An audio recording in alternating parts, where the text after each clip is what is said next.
Tandaan nyo, kung nasaan man kayo ngayon, kung sino man kayo, may pag-asang magbago buhay nyo. At sana, mahalin po natin ang failures. Mahalin po natin ang problema. Sino ba kasi nagsabing kalaban natin ang problema? Ang problema, kakampi natin.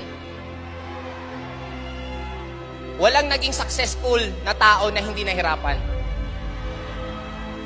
Walang nagsasalita dito sa harap na to na hindi nagutom nung nakaupo dyan.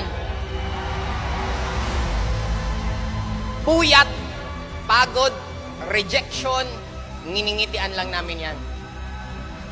Bakit namin nginingitian? Kasi alam namin, magbabago buhay namin.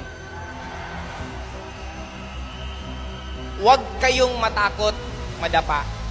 Huwag kayong matakot mahirapan kasi part siya ng growth. Second, first love ko ginagawa ko. Kaya nga kung nahihirapan ka, bakit ka nahihirapan kung mahal mo ginagawa mo?